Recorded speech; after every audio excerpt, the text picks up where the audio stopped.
What's up, YouTube? What's up, YouTube? Welcome to another episode of Creativity Unsheathed. I'm Oliver Siegel. And I'm Nino. And yes, we are brothers. I think we are. Yes, we are. This is the show where we feel that You're only as good as the last time. What? Today we're looking at Grant Morrison and Duncan Fegredo'S Kid Eternity.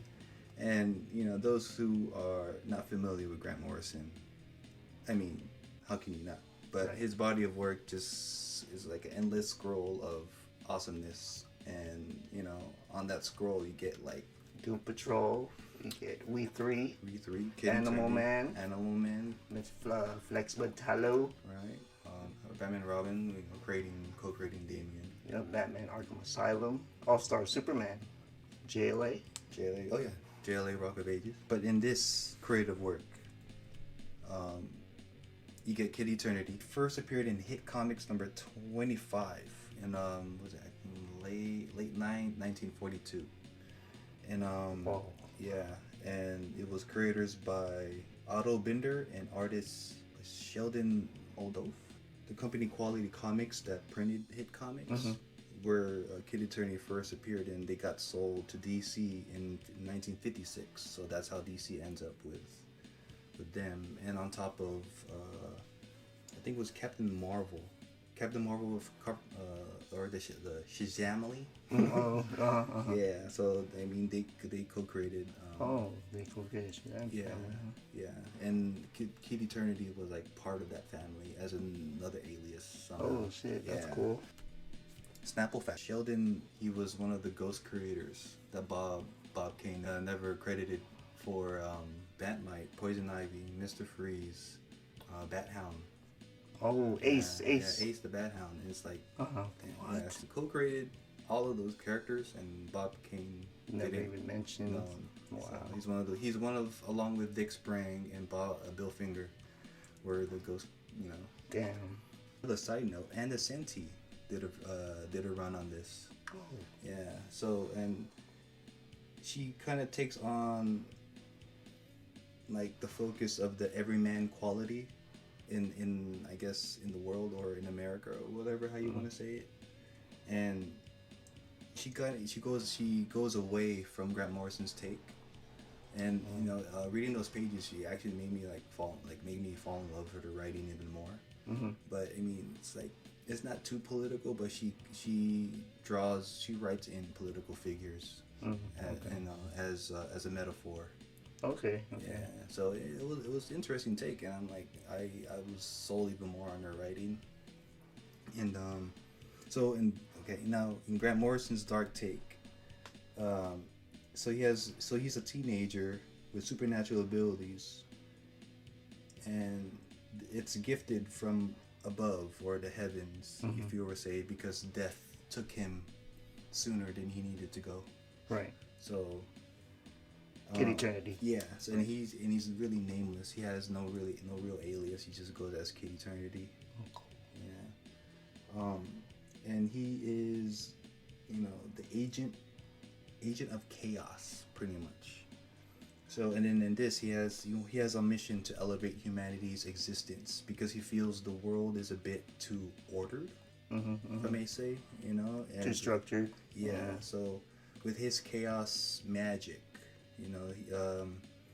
he feels he can free people's minds up by doing that. Right. Okay. Yeah. And then along the way, he needs to free his friend Mr. Keeper. And then he journeys to that.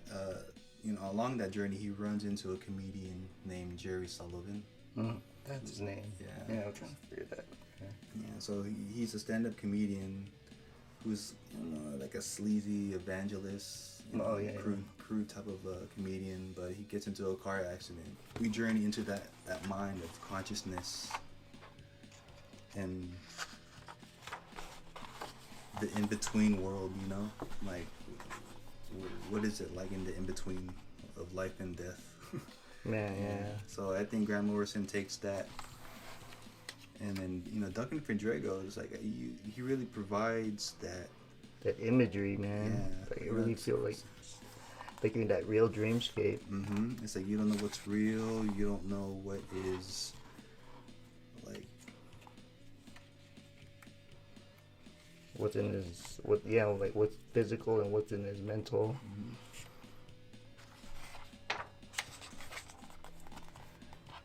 So I take it from this, he's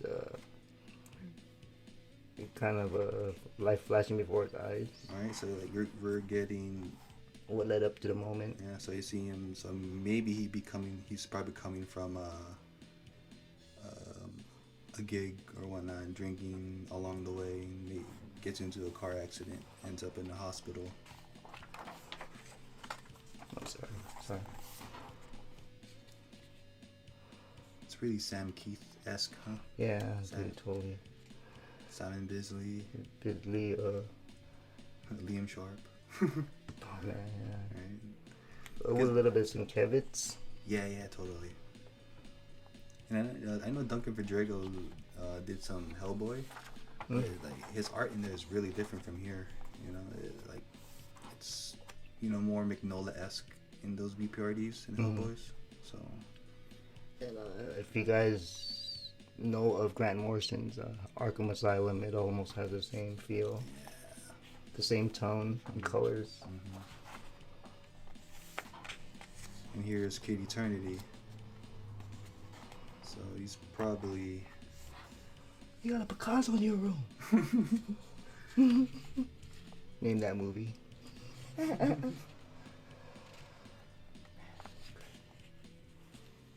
So, I guess they're summoning him to wake up. Like, you have a job to do.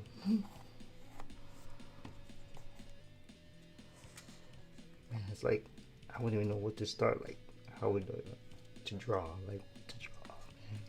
Or what Grant was even asking. Right, knowing that he just provides a simple script. Yeah, like how vague or detailed was it? So you can only imagine this, all panels. But it's a shattering effect maybe. All coming at you at once.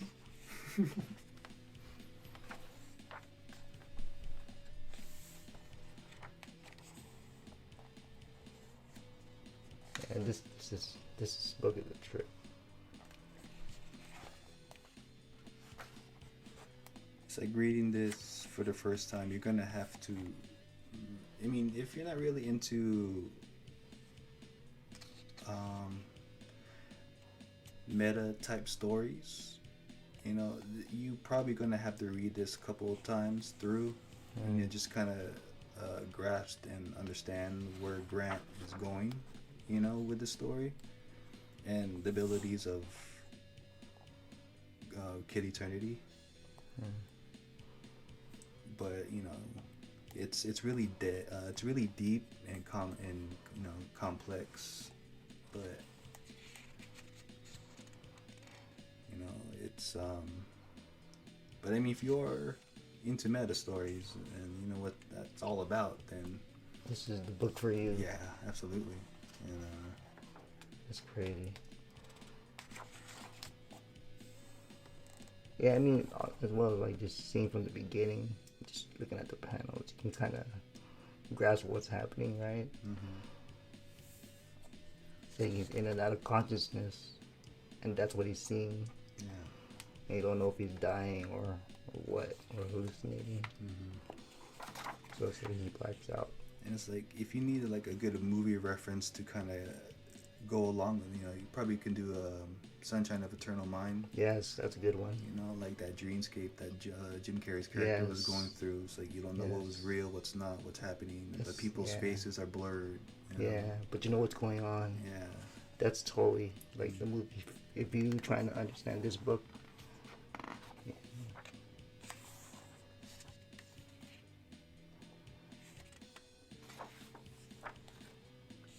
so this is where dark side now.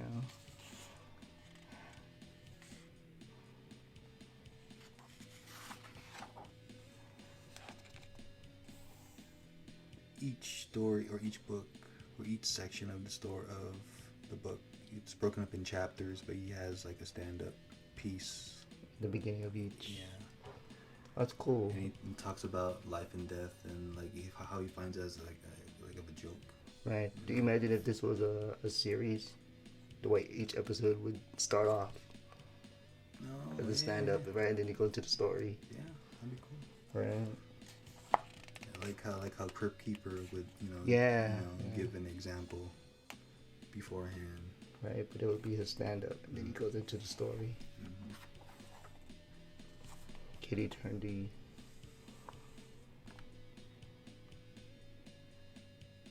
Huh? So he shows up in his head now.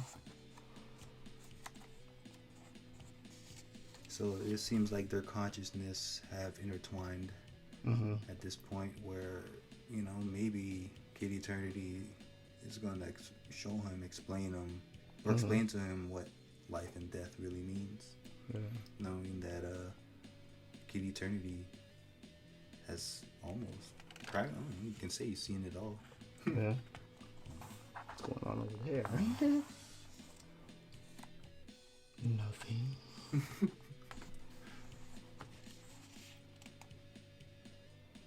He got the bottle down to tea, huh? That's pretty good. Not product placement. No, we don't do that. We don't drink. That's good. The colors are cool.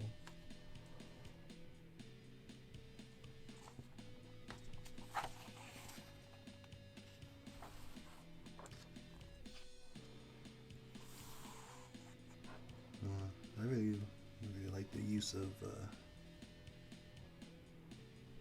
Yeah. Like everything green around, right? And then purple in the middle. Yeah, nice use of colors. That's cool.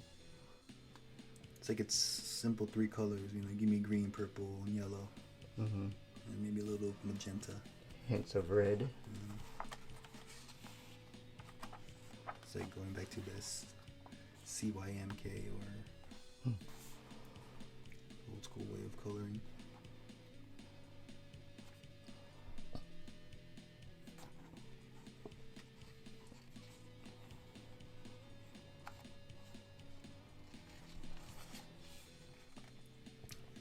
Nice explosion. So like I mentioned how he was gone too soon. Yeah. Right. So now he's like he's being gifted with those abilities of summoning. It's like, man, what a burden, huh? It's like shit. It's like man, I can't fathom that. So he's literally like a guardian angel, but in order for him to earn his wings, he has to do these like random tasks. Yeah. Man, that's really deep.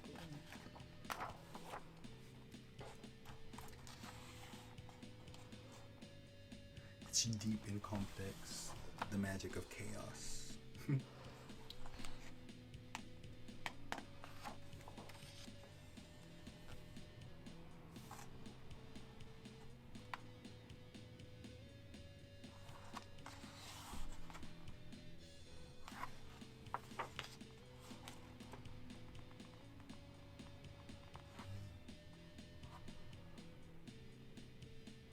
Alright, so he really did now. So he's really witnessing his own death. Yeah, out of body experience. Yeah. So Happens to him every time. This is like what Kid Eternity says. This is where this fun really starts. I mean, if you ever find this in the wild, please. I mean, save it. Yeah. Whatever bin you find it in. Get the 3 books or get the trade. Yeah, and speaking of the trade, it's pretty cool. Yeah, pretty cool. Dust cover stores. Yeah, it's pretty cool. If Grant Morrison is your, one of those writers on your list of aspiring to, then yeah, definitely grab it up. Duncan Fegredo's art is really different in here. If you like his work in the Hellboy BPRD world, that's it's right up your alley. It's again, I might have to give that a look. I mean, again, the story is really deep and complex, and it's a story you're gonna have to maybe read twice maybe twice. Yeah, a few times, but yeah. You know, but if you're into this metaphysical, spiritual stuff, we'll definitely end this this episode with a motivational quote for you all, and to go forward with.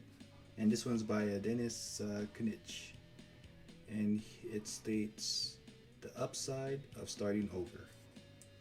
There's a type of freedom that occurs when everything that you've believed in and worked for is shattered, because then you have the opportunity to rebuild and to put yourself back together in a new way." Hence, Kid Eternity. Almost.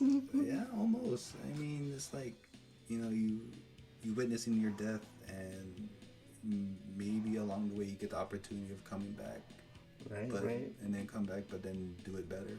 Because in that process of almost dying, you see your life flash before your eyes, and you see all the wrong you've done. The wrongs and the opportunities you missed. And the ones now you want to make it right. Right. And, or take advantage of those opportunities. And those opportunities are, they're never gone. They'll reappear in another way, shape, or form. And, we're all given a chance to execute again.